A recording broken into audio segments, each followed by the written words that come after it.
Selamat pagi anak-anak ibu sekalian. Jumpa kembali dengan Ibu Okto pada pagi hari ini dalam pembelajaran tema 4 SD2. Nah, saat ini kita masuk tema 4 dengan judul baru, yaitu berbagai pekerjaan. Sedangkan subtema yang akan Ibu angkat dalam pembelajaran kita hari ini mengenai pekerjaan orang tuaku. Nah, di dalam pembelajaran tema 4 saat ini kita diperhadapkan tentang sila-sila dari Pancasila, terutama sila ketiga. Nah, anak-anak ibu, sila ketiga itu bunyinya apa? Ibu rasa anak-anak ibu semuanya sudah mengetahui. Sila ketiga itu berbunyi Persatuan Indonesia. Nah, lambang sila ketiga itu adalah pohon beringin. Nah, anak-anak ibu tahu bagaimana bentuk pohon beringin ya? Nah, dari lambang sila ketiga tadi, maka Persatuan Indonesia itu memiliki makna yang sangat besar yang harus anak-anak ibu ketahui. Nah, apa makna sila ketiga yang anak-anak ibu pelajari? Yang pertama, itu adalah menempatkan persatuan dan kesatuan serta kepentingan dan keselamatan bangsa di atas kepentingan pribadi dan golongan. Yang kedua, makna sila ketiga itu adalah kita harus rela berkorban untuk bangsa dan negara. Yang ketiga, mengembangkan rasa cinta tanah air serta mengembangkan pergaulan demi persatuan dan kesatuan bangsa. Nah, anak-anak ibu, makna dari sila ketiga ini sebenarnya pengaruhnya besar bagi kita. Bagaimana cara kita menyikapi, bagaimana cara kita menempatkan, itu harus kita kondisikan dalam kehidupan kita sehari-hari. Nah, sikap yang bagaimanakah anak-anak ibu yang sesuai dengan sila ketiga Pancasila? Nah, ibu kasih contoh, yaitu yang pertama, membela tanah air. Nah, cara kita membela tanah air itu pada dasarnya dengan cara merebut kemerdekaan. Yang kedua, cinta tanah air. Ketiga, mengutamakan kepentingan umum daripada kepentingan pribadi atau golongan. Nah, untuk kepentingan pribadi itu biasanya itu diketepikan dulu dalam makna sila ketiga. Tapi kita harus mengutamakan kepentingan umum. Nah, yang ketiga, contoh dari sikap sila ketiga Pancasila yaitu bangga menggunakan produk-produk dalam negeri. Nah, apa arti bangga anak-anak ibu?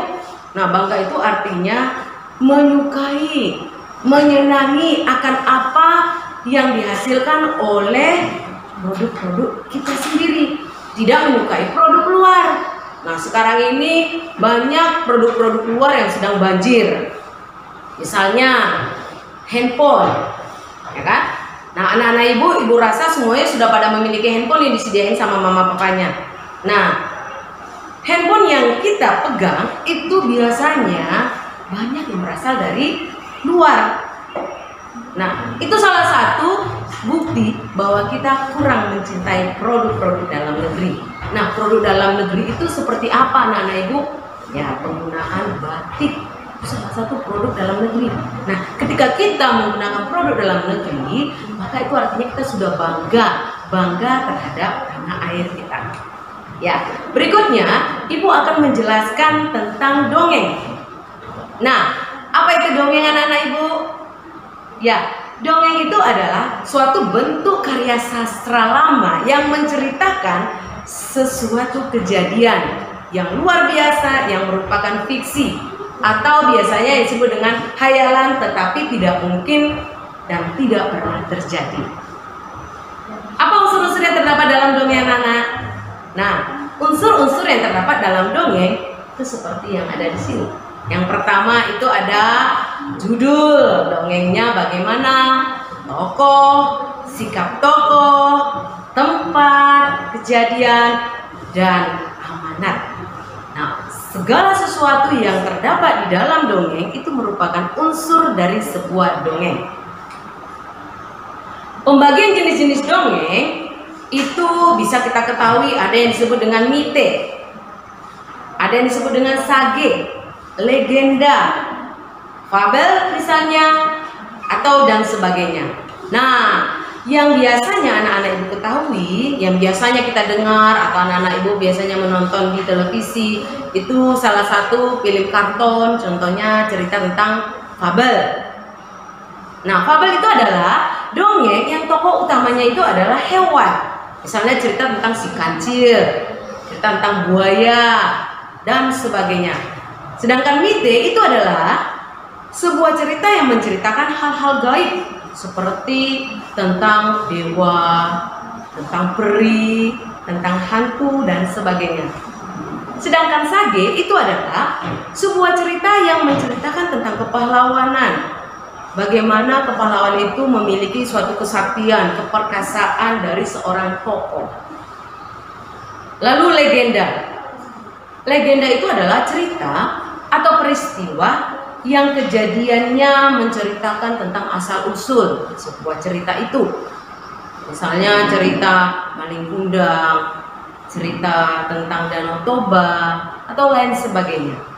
Nah, jadi itulah berbagai pembagian dari jenis-jenis dongeng yang bisa ibu contohkan kepada anak-anak ibu. Nah, bagaimana cara kita menilai sebuah dongeng? Dalam mengomentari sebuah dongeng, itu ada panduan-panduan yang harus anak-anak ibu ketahui. Yang pertama, tadi unsur-unsur dalam dongeng itu ada judul. Nah, dalam sebuah dongeng, judul yang terdapat dalam sebuah dongeng itu harus semenarik mungkin. Ya, supaya apa? Supaya orang yang membacanya memiliki rasa ingin mengetahui cerita itu.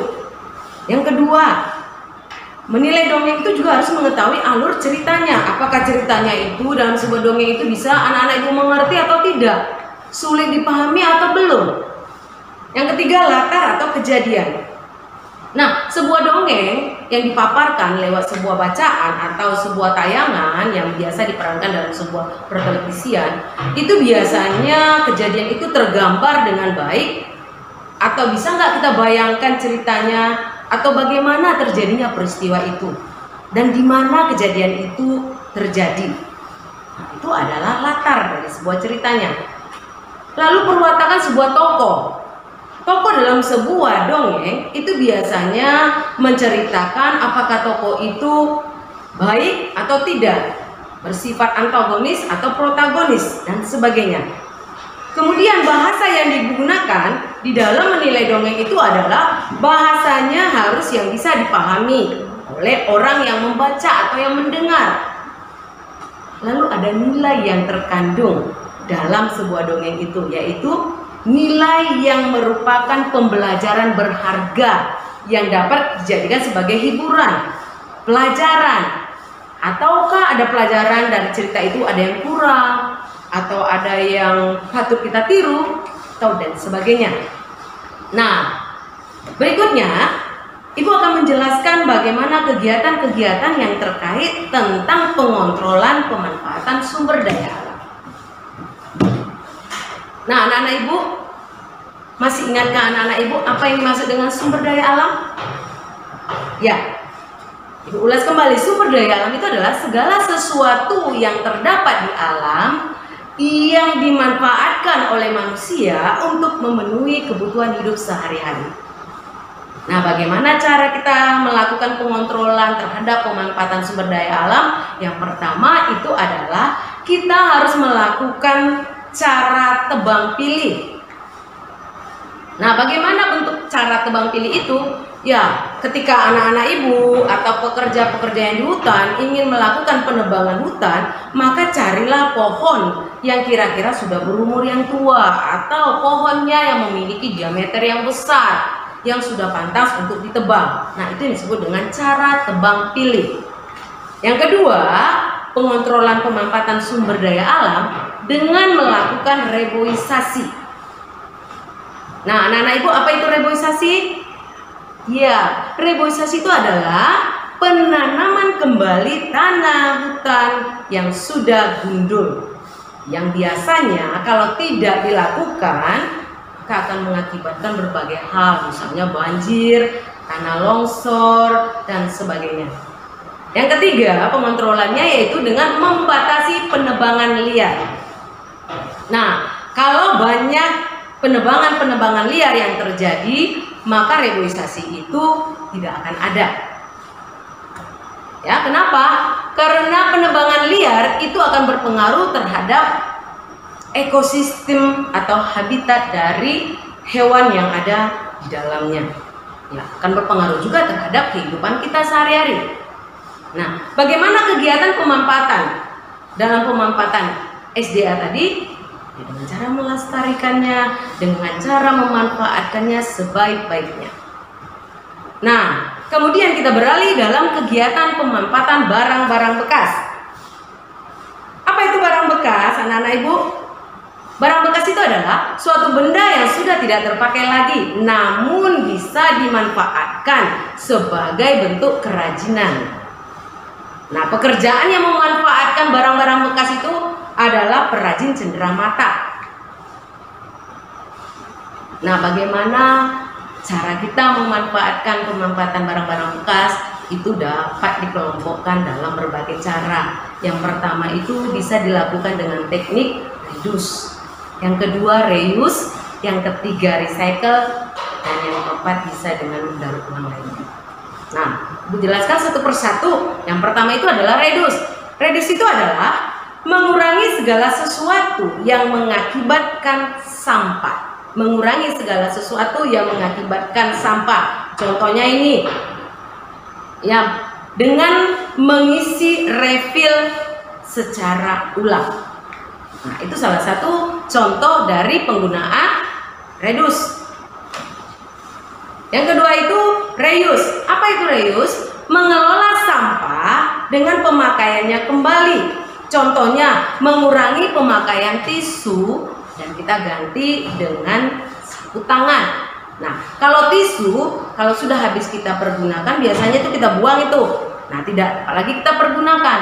Tetapi kalau kita ganti dengan sapu tangan sebagai penggantinya, nah kalau sapu tangannya sudah basah, sudah kotor, kita cuci, dapat kita gunakan kembali. Nah, yang ketiga itu adalah recycle. Recycle itu adalah upaya pengurangan sampah dengan cara mendaur ulang. Ya, dengan cara mendaur ulang, contohnya melakukan pengolahan sampah organik menjadi kompos. Nah, kotoran-kotoran ternak yang ada di sekitar kamu, misalnya kotoran bebek, kotoran sapi, kotoran ayam, nah itu dapat kita kelola dengan menjadikan benda itu menjadi kompos untuk tanaman. Nah, itu contoh dari recycle. Yang terakhir itu adalah replace. Replace itu adalah mengganti barang yang ramah lingkungan. Contohnya mengganti kantong plastik yang biasa dengan kantong plastik yang biodegradir. Ya, itu contohnya. Berbagai kegiatan ekonomi yang dapat mempengaruhi berbagai pekerjaan dalam kehidupan sehari-hari kita itu ada sangkut pautnya dengan kegiatan ekonomi. Nah, apa itu kegiatan ekonomi? Kegiatan ekonomi itu adalah kegiatan yang dapat menghasilkan suatu barang atau jasa. Nah, kegiatan ekonomi ini anak-anak ibu dapat dikategorikan menjadi 3. Yang pertama itu adalah kegiatan produksi. Produksi itu adalah segala sesuatu yang dapat menghasilkan suatu benda atau barang. Nah, contohnya produksi apa? Misalnya, ya, dengan pembukaan lahan menghasilkan kayu-kayu besar. Nah, kita dapat memproduksi dari hutan, kita menghasilkan kayu. Orang atau pekerja yang melakukan produksi itu disebut dengan produsen. Kegiatannya, orang yang melakukan kegiatan produksi itu disebut dengan produsen.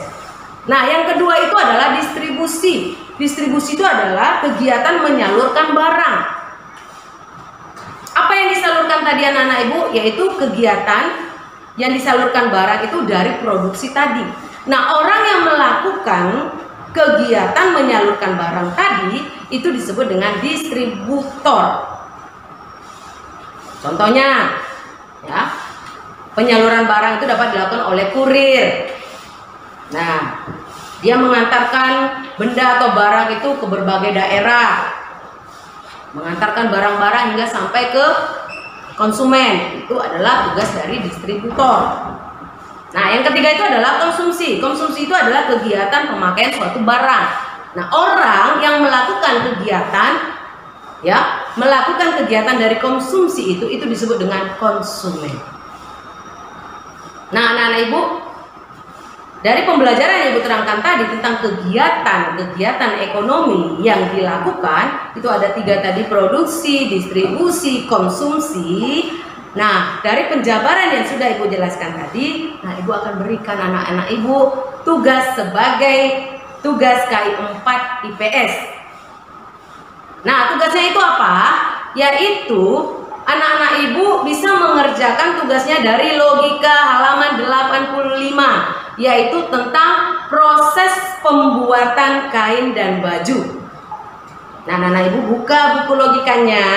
Nah, kamu urutkan proses pembuatan kain dan baju tersebut itu ditinjau berdasarkan kegiatan ekonominya tadi. Nah, ditinjau dari kegiatan produksinya seperti apa, kegiatan distribusinya seperti apa, nah kegiatan konsumsinya seperti apa. Nah, itulah tugas yang akan Ibu berikan sebagai nilai KI 4 anak-anak Ibu. Ya. Nah, yang terakhir kita masuk pembelajaran dari SPDP, yaitu tentang menggambar sesuai dengan kreasi.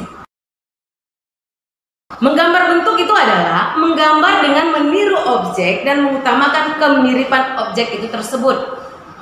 Ada hal-hal yang perlu diperhatikan dalam menggambar bentuk. Yang pertama itu anak-anak Ibu percaya diri. Yang kedua, kita buat sesuai dengan daya cipta. Yang ketiga, memiliki komposisi terhadap warna dan kerapian dari gambar tersebut. Nah, jika ketiga komposisi itu sudah anak-anak Ibu miliki, maka kita dapat menggambar bentuk dari kreasi karya kamu. Nah, gambar-gambar tersebut bisa menghasilkan gambar 3 dimensi. Nah, definisi dari 3 dimensi itu apa? Yaitu menggambar dari bentuk suatu benda dengan memiliki panjang, lebar, dan tinggi. Nah, itu definisi dari 3 dimensi. Nah, istilah dari 3 dimensi ini itu biasanya sering kita temui dalam sebuah seni animasi, kemudian komputer, dan dalam pembelajaran matematika. Nah, gambar 3 dimensi ini merupakan adanya dimensi tebal pada gambar sehingga menjadikan gambar tersebut jauh lebih nyata daripada gambar 2 dimensi. Lebih nyata, ya kan? Karena apa? Karena dia memiliki panjang, lebar, dan tinggi. Nah, karya dari 3 dimensi ini dapat menghasilkan suatu apresiasi seni.